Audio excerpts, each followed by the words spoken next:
যে কোটা আন্দোলন থেকে সরকার পতন, সেই কোটার খপ্পর থেকেই এখনো মুক্ত হতে পারেনি জাতীয় রাজস্ব বোর্ড এনবিআর। কোটার কারণে প্রায় এক দশক ধরে পদোন্নতি বঞ্চিত দশম থেকে 20তম গ্রেডের বহু কর্মচারী।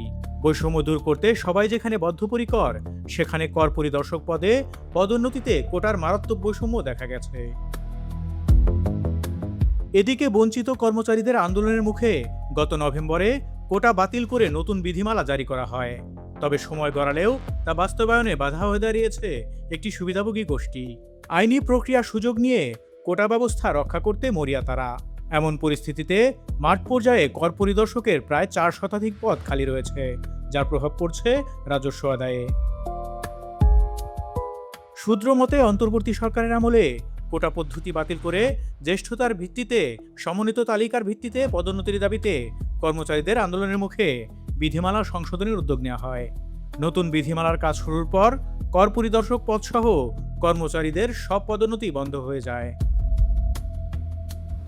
এদিকে গত বছর 2রা নভেম্বর নতুন বিধিমালা জারির সঙ্গে সঙ্গে পদোন্নতির জট খুলতে শুরু করে। পরদিন 62 জন কর পরিদর্শক পদোন্নতি পেয়ে অতিরিক্ত সহকারী কর কমিশনার হন। কিন্তু যাদের আন্দোলনের কারণে বিধিমালা সংশোধন করা হয়েছে, সেই কর পরিদর্শক পদে পদোন্নতি আটকে আছে। অথচ নতুন বিধিমালা অনুযায়ী কর পরিদর্শক নিয়োগে গত 2রা মার্চ 655 জনের চূড়ান্ত সমন্বিত জ্যেষ্ঠতা তালিকা প্রকাশ করে এনবিআর। এদিকে কোটার সুবিধাভোগীদের একটি পক্ষ নতুন বিধিমালা ও পদোন্নতি সমন্বিত তালিকা চ্যালেঞ্জ করে বিচারপতি ফাহমিদা কাদের ও বিচারপতি মোহাম্মদ আসিফ হাসানের হাইকোর্ট বেঞ্চে একাধিক রিট আবেদন করে। এসব মামলার মধ্যে একটিতে হাইকোর্ট 24 ফেব্রুয়ারি 74টি কর পরিদর্শক পদ খালি রেখে পদোন্নতি দেওয়ার আদেশ জারি করেন।